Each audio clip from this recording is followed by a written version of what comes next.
जय हिंद, जय भारत। दोस्तों, आज 18 नवंबर है। आज ही के दिन यानी 18 नवंबर को वर्ष 1910 में मां भारती की कोख से एक ऐसे लाल का जन्म हुआ था जिसने अपना सारा जीवन मातृभूमि की सेवा में समर्पित कर दिया। जी हां, आज बात करेंगे क्रांतिवीर बटुकेश्वर दत्त की। बटुकेश्वर के पिता गोष्ठा बिहारी दत्त कानपुर में एक रेलवे कर्मचारी थे।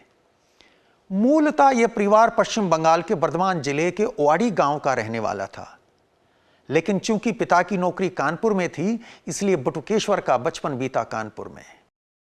वहां पढ़ते हुए बटुकेश्वर दत्त क्रांतिकारियों के संपर्क में आ गए थे और हिंदुस्तान रिपब्लिकन एसोसिएशन के सदस्य बन गए थे। वहीं वर्ष 1924 में इनकी मुलाकात भगत सिंह से होती है, जो जीवन भर की दोस्ती में बदल जाती है। आगे चलकर दिसंबर 1928 में सैंडर्स वध के पश्चात जब भगत सिंह कलकत्ता जाते हैं, वहां बटुकेश्वर दत्त से पुनः भेंट होती है। भगत सिंह बटुकेश्वर दत्त के साथ उनके गांव ओवाड़ी भी जाते हैं। लाहौर से भगत सिंह एक अफसर के वेश में निकले थे। उन्होंने कोट और हैट पहन रखा था। जब वे बटुकेश्वर दत्त के साथ उनके गांव ओवाड़ी गए तो ऐसा कहा जाता है कि वहीं पर उन्होंने अपनी वेशभूषा बदली। भगत सिंह ओवाड़ी में बटुकेश्वर दत्त के इसी पैतृक घर में कई दिन रहे थे। मिट्टी का बना यह घर उस इतिहास की आज भी गवाही देता है। अब इसका जीर्णोद्धार हो गया है। आज यह घर कुछ ऐसा दिखता है।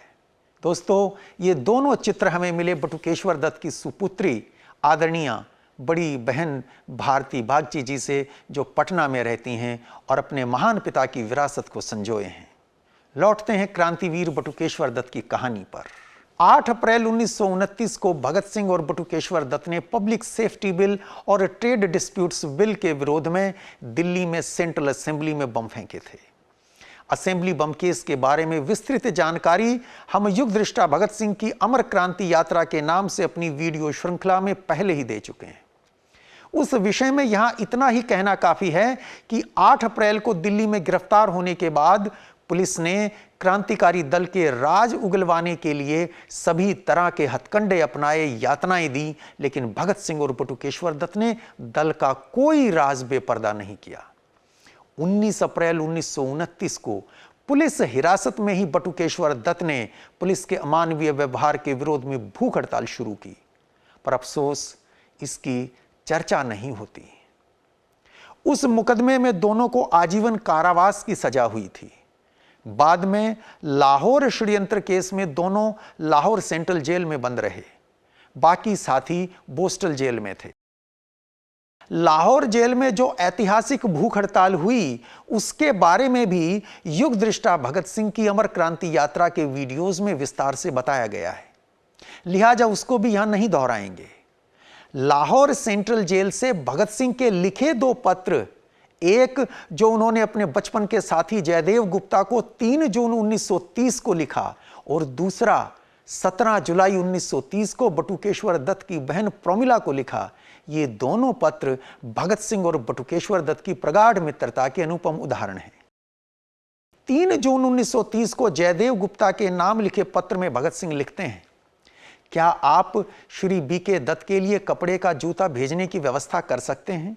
साइज 7, लेकिन दुकानदार से वापसी की शर्त पर लेना, शायद इनके पैर में फिट ना आए। यह बात मैंने अपने लिए लिखते समय ही लिखी होती, पर श्री दत्त का मूड उस दिन अच्छा नहीं था।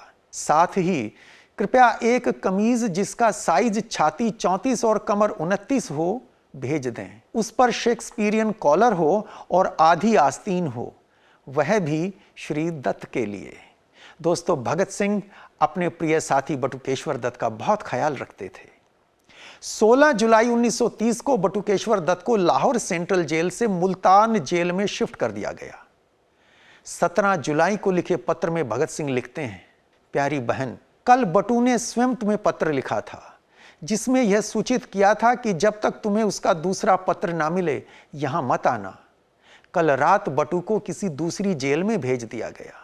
उनकी जुदाई मेरे लिए भी असह्य है। आज यह पहला दिन है जब मैं अपने को पूरी तरह उद्विग्न पा रहा हूं और मेरे लिए हर मिनट एक बोझ बन गई है। सचमुच एक मित्र से जुदा होना, जो मुझे सगे भाइयों से भी अधिक प्रिय है, बहुत दुखद है। दोस्तों, बटुकेश्वर दत्त को 10 जुलाई 1930 को लाहौर षड्यंत्र केस से मुक्त कर दिया गया था। कारण यह था कि उनको असेंबली बम केस में पहले ही आजीवन कारावास की सजा हो चुकी थी और लाहौर षड्यंत्र केस के संबंध में उनके विरुद्ध इतने ठोस कोई प्रमाण नहीं थे जिनके आधार पर उनको फांसी दी जा सकती। लिहाजा सरकार ने सोचा कि आजीवन कारावास की सजा पहले हो चुकी है, उससे ज्यादा सजा इस मुकदमे में भी नहीं दे सकेंगे, फिर बिना किसी अतिरिक्त लाभ के क्यों चार्जशीट की मेहनत भी बढ़ाई जाए। 16 जुलाई 1930 को लाहौर सेंट्रल जेल से हटाकर उन्हें मुल्तान जेल भेज दिया गया, जहां वे 6 महीने तक रहे। उसके बाद तत्कालीन मद्रास प्रांत की सलेम जेल 20 जनवरी 1933 को सलेम जेल से एक जहाज उनको लेकर सेलुलर जेल के लिए निकलता है, जहां 23 जनवरी 1933 को ये पहुंचते हैं। सेलुलर जेल में इनके साथ लाहौर षड्यंत्र केस में सजा पाए साथी विजय कुमार सिन्हा, शिव वर्मा, महावीर सिंह, गया प्रसाद, जयदेव कपूर भी बंद थे। सेलुलर जेल तो पहले से ही बेहद क्रूर अमानवीय यातनाओं के लिए बदनाम थी। बेहद गंदा भोजन, प्यास बुझाने को साफ पानी तक नहीं मिलता था। बैल की तरह कोलू चलाकर तेल निकालना पड़ता और निश्चित मात्रा में तेल नहीं निकाल पाए तो शाम को कोड़ों की मार सहनी पड़ती थी। 8 घंटे तक धूप में टिक टिकी पर बांधे खड़े रहते थे। 102 डिग्री तक के बुखार को तो बुखार भी नहीं माना जाता था। किताबें पढ़ने की आजादी नहीं थी। कोठरी में रात को रोशनी की कोई व्यवस्था नहीं, घुप अंधेरा। जानवर भी बंद हो तो पागल हो जाए, ऐसे बदतरीन हालात थे। बटुकेश्वर दत्त और उनके साथियों ने वहां पहुंचते ही उस अन्याय के विरुद्ध बगावत का बिगुल बजा दिया। अक्टूबर 1930 को भगत सिंह ने बटुकेश्वर दत्त को एक पत्र लिखा था। इस पत्र में भगत सिंह ने बटुकेश्वर को लिखा, मृत्यु सांसारिक कठिनाइयों से मुक्ति प्राप्त करने का साधन नहीं बननी चाहिए, बल्कि जो क्रांतिकारी संयोगवश फांसी के फंदे से बच गए हैं, उन्हें जीवित रहकर दुनिया को यह दिखा देना चाहिए कि वे न केवल अपने आदर्शों के लिए फांसी चढ़ सकते हैं, बल्कि जेलों की अंधकारपूर्ण छोटी कोठरियों में घुल घुल कर निकृष्टतम दर्जे के अत्याचारों को सहन भी कर सकते हैं। दोस्तों, भगत सिंह की कही ये बात बटुकेश्वर दत्त और उनके अन्य साथियों के कानों में निरंतर गूंजती रहती थी। भूख हड़ताल का नोटिस दे दिया गया। मांगे ना माने जाने पर 12 मई 1933 से सेलुलर जेल में भूख हड़ताल शुरू हो गई। 17 मई से फोर्सिबल फीडिंग शुरू हुई। 4-5 वार्डर एक एक को जमीन पर पटक कर मुंह से पेट में नली डालने लगे ताकि पेट में दूध पहुंचाया जा सके। क्रांतिकारी महावीर सिंह ने पूरी ताकत से इसका विरोध किया। नली पेट में ना जाकर उनके फेफड़े में चली गई, जिसके परिणाम स्वरूप 17 मई 1933 को महावीर सिंह शहीद हो गए। अंग्रेजों ने उनकी लाश को समुद्र में फेंक दिया। यह सब बेहद डरावना था, लेकिन क्रांतिकारियों का मनोबल नहीं टूटा। भूख हड़ताल आगे बढ़ती गई। 2 और कैदी मोहित मित्र और मोहन किशोर भी शहीद हो गए। भूख हड़ताल की खबर देश भर में फैल गई। गुरुदेव रविंद्रनाथ ठाकुर ने एक तार भेजकर भूख हड़ताली क्रांतिकारियों से भूख हड़ताल समाप्त करने की अपील की। उन्होंने लिखा, your Motherland will never forget her full ब्लॉन flowers, यानी भारत माता अपने जवान बेटों को खोकर बेहद दुखी होगी। भूख हड़ताल तुड़वाने के लिए पंजाब के आईजी जेल कर्नल बारकर को अंडमान भेजा गया।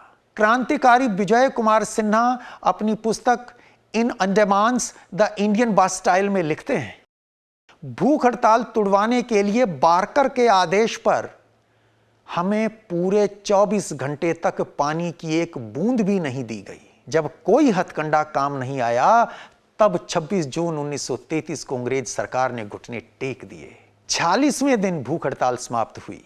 इसके 4 साल बाद 1937 में बटुकेश्वर दत्त और उनके साथियों ने दोबारा भूख हड़ताल की, जो 45 दिन तक चली। थक कर अंग्रेज सरकार ने इनको भारत की अन्य जेलों में भेजने का निर्णय ले लिया। बटुकेश्वर दत्त और उनके साथियों को लिए महाराजा नाम का जहाज 14 सितंबर 1937 को कलकत्ता पहुंचा। बटुकेश्वर दत्त को दिल्ली जेल भेज दिया गया, क्योंकि उनको सेंट्रल असेंबली बम केस में सजा हुई थी, जो दिल्ली में पड़ता था। वर्षों की नारकीय जेल यातनाओं के कारण उन्हें क्षय रोग हो गया था। पेट में भी बेहद दर्द रहने लगा था। राजेंद्र प्रसाद इनका स्वास्थ्य जानने के लिए दिल्ली जेल में मिलने गए। बाद में बटुकेश्वर को दिल्ली से पटना जेल में स्थानांतरित कर दिया गया। सेहत निरंतर बिगड़ती जा रही थी। गांधी जी ने 1 सितंबर 1938 को वायसराय को पत्र लिखकर बटुकेश्वर दत्त को जेल से रिहा करने की अपील की, ताकि वे अपना इलाज करवा सकें। चारों ओर से बढ़ते दबाव के कारण 8 सितंबर 1938 को उन्हें सशर्त रिहा कर दिया गया। लेकिन क्रांतिवीर शांति से बैठने वाले नहीं थे। देश की आजादी की लड़ाई में निरंतर भाग लेते रहे और फिर वर्ष 1942 में वे भारत छोड़ो आंदोलन में कूद पड़े। दोबारा जेल भेज दिए गए। फिर यातनाओं का दौर शुरू हुआ। फिर भूख हड़ताल शुरू की। फिर गंभीर बीमार पड़े। फेफड़ा खराब हो गया। आखिरकार इन्हें जेल से हटाकर घर में नजरबंद कर दिया गया। फिर तो भारत की आजादी के बाद रिहाई हुई। बटुकेश्वर दत्त ने वर्षों तक जेल में संघर्ष करते हुए भगत सिंह को दिया वचन पूरी शान से निभाया था। आजादी के बाद 18 नवंबर 1947 को उन्होंने अंजलि देवी से विवाह किया और पटना में बस गए। 18 नवंबर बटुकेश्वर का जन्मदिन भी था। उसी दिन उन्होंने शादी की। अंजलि देवी बड़े संपन्न परिवार से आई थी और बटुकेश्वर दत्त के पास तो पेट भरने के लिए भी उचित व्यवस्था नहीं थी। लेकिन अंजलि ने कोई शिकायत नहीं की। उन्हें तो फक्र था इस बात पर, गर्व था इस बात पर कि उनके पति एक महान क्रांतिकारी थे। 8 जून 1949 को इनके घर एक पुत्री का जन्म हुआ। नाम रखा गया भारती। दोस्तों, बटुकेश्वर दत्त आर्थिक तंगहाली से जूझ रहे थे। कमाई का कोई साधन नहीं था। कर्ज लेकर बिस्कुट की एक छोटी सी फैक्ट्री शुरू की, परंतु देश के लिए जान की बाजी लगाने वाले क्रांतिकारी से वो फैक्ट्री नहीं चल सकी। भारी घाटा हुआ। फैक्ट्री बंद हो गई। उन दिनों सरकार ने स्वतंत्रता सेनानियों के पुनर्वास के लिए बस परमिट की योजना शुरू की। बटुकेश्वर दत्त भी अपनी एप्लीकेशन लेकर पटना के कमिश्नर के सामने हाजिर हुए। कमिश्नर ने बटुकेश्वर दत्त से स्वतंत्रता सेनानी होने का सबूत मांगा। वो बटुकेश्वर दत्त जिन्होंने 8 अप्रैल 1929 को सेंट्रल असेंबली में बम फेंका अंग्रेजों के विरोध में, वो बटुकेश्वर दत्त जिन्होंने अपनी सारी जवानी देश की आजादी के लिए हवन कर दी, उन बटुकेश्वर दत्त से आजाद भारत में एक अफसर स्वतंत्रता सेनानी होने का सबूत मांग रहा था। वे स्वभाव से बेहद विनम्र थे। उनमें संयम और धैर्य भी असीम था, पर यह अपमान बटुकेश्वर की सब्र की सब सीमाओं को तोड़ गया। कमिश्नर के आगे ही प्रार्थना पत्र को फाड़कर फेंक दिया और चले आए। कुछ समय बाद तत्कालीन राष्ट्रपति राजेंद्र प्रसाद से किसी भेंट के दौरान उनका दर्द उनके होठों से छलक गया। यह सुनकर राजेंद्र बाबू स्तब्ध रह गए। उन्होंने बिहार के मुख्यमंत्री को फटकारा। इसके बाद बटुकेश्वर दत्त को बस परमिट मिल गया। लेकिन जिनसे बिस्कुट की फैक्ट्री नहीं चली, वे बस ट्रांसपोर्ट का बिजनेस कैसे चलाते? नतीजा वहां भी वही निकला। सारी कमाई एजेंट और स्टाफ मिलकर खा जाते थे। भारी घाटा हुआ। उनका जीवन बेहद अभाव में बीत रहा था। वर्ष 1963 में उनके जीवन में एक बड़ी घटना घटी। भगत सिंह के पैतृक गांव खटकड़ कलां में भगत सिंह की प्रतिमा की स्थापना हुई।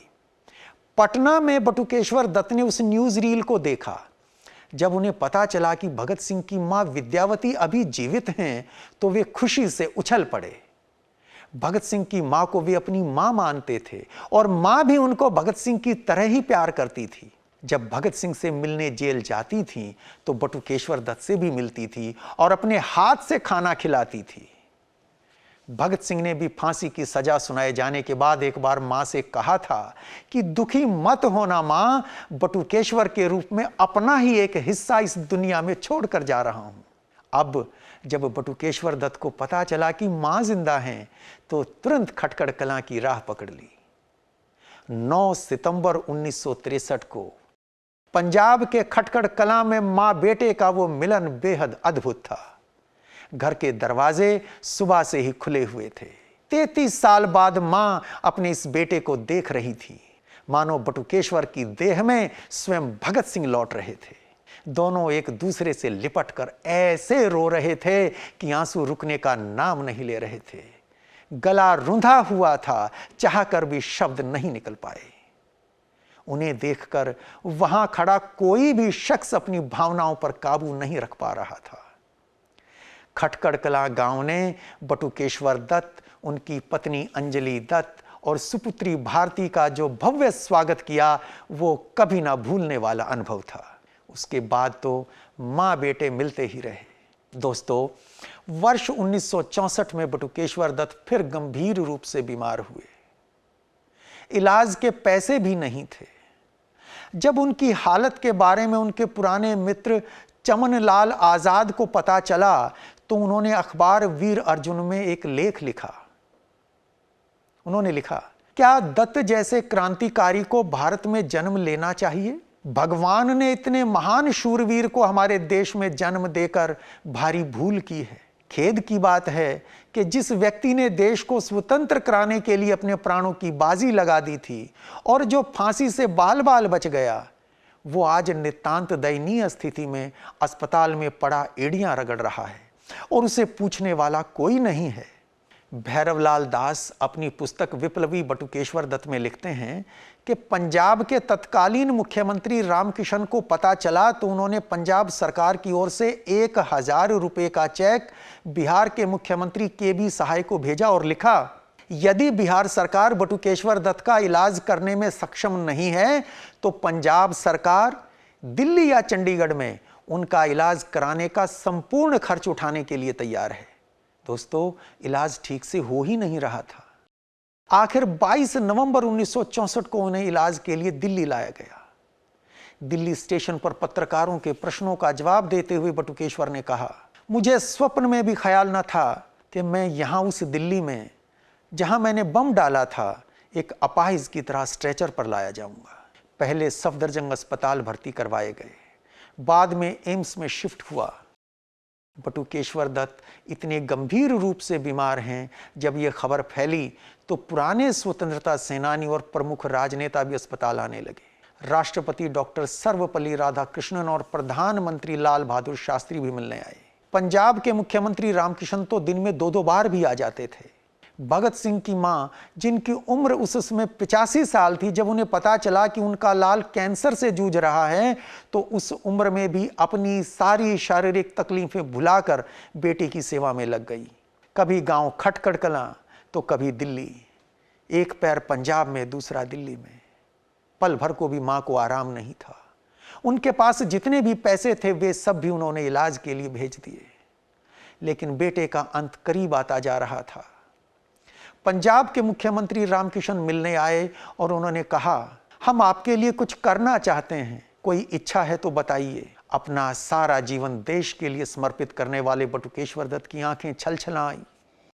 ओंठों से स्पष्ट स्वर फूटे, हमें कुछ नहीं चाहिए, बस यही इच्छा है मेरा अंतिम संस्कार मेरे मित्र भगत सिंह की समाधि की बगल में कर दिया जाए। मां विद्यावती को खबर दी गई। वे तुरंत दिल्ली के लिए चल दी। 17 जुलाई 1965 को मां अपने लाडले का सिर गोद में लिए बैठी थी। बेटे के मुंह से सिर्फ मां मां की आवाज निकल रही थी। मां को भगत सिंह के कहे शब्द याद आ रहे थे, अपना ही एक हिस्सा इस दुनिया में छोड़े जा रहा हूं, यह सोच सोच कर मां की छाती फटी जा रही थी कि क्या यह भी मुझसे पहले इस दुनिया को अलविदा कह देगा। भगत सिंह की बहन अमर कौर, बटुकेश्वर की पत्नी अंजलि, बेटी भारती उनके पलंग के इर्द गिर्द बैठी अपने आंसुओं को रोकने का असफल प्रयास कर रही थी। आखिरकार 20 जुलाई 1965 को रात 1:50 पर वो अजेय योद्धा उस थकी हारी रुग्ण काया को छोड़ सदा के लिए आजाद हो गया। मृत्यु की खबर मिलते ही देश भर के सभी बड़े नेता श्रद्धांजलि देने पहुंचने लगे। प्रधानमंत्री लाल बहादुर शास्त्री भी आए। शव को संसद भवन ले जाया गया, जहां कभी भगत सिंह और बटुकेश्वर दत्त ने बम फेंक कर अंग्रेज सरकार की चूल हिला दी थी। शव यात्रा जंतर मंतर कनॉट प्लेस से होते हुए चांदनी चौक के टाउन हॉल पहुंची, जहां हजारों की संख्या में लोगों ने श्रद्धांजलि दी। उसके बाद रात के 8:45 रेलगाड़ी द्वारा बटुकेश्वर दत्त के पार्थिव शरीर को फिरोजपुर के लिए रवाना कर दिया गया। मां विद्यावती, बहन अमर कौर, पत्नी अंजलि, पुत्री भारती, साथी क्रांतिकारी और कई दूसरे हमदर्द भी साथ थे। ये गाड़ी अलग अलग स्टेशन पर रुकती जा रही थी और सभी जगह हजारों लोग रात के समय भी फूल मालाएं लिए उन्हें श्रद्धांजलि देने खड़े थे। अगले दिन 21 जुलाई 1965 को फिरोजपुर के निकट हुसैनीवाला में भगत सिंह की समाधि के पास उनका अंतिम संस्कार किया जा रहा था। हजारों की भीड़ मां भारती के वीर लाडले को अंतिम विदाई देने मौजूद थी। मां विद्यावती ने जब स्नेह से अपने लाडले को अंतिम बार दुलार किया तो माहौल बेहद गमगीन हो गया। बेटी भारती ने चिता को अग्नि दी। हजारों लोग सजल आंखों से बटुकेश्वर दत्त अमर रहें, भगत सिंह अमर रहें के गगनभेदी नारे लगा रहे थे। 34 साल बाद बटुकेश्वर दत्त अपने जिगरी यार भगत सिंह से जा मिले थे, फिर कभी ना बिछुड़ने के लिए। आजादी के 75वें वर्ष में महान क्रांतिकारी बटुकेश्वर दत्त को उनके 112वें जन्मदिन पर शत शत नमन। जय हिंद, जय भारत।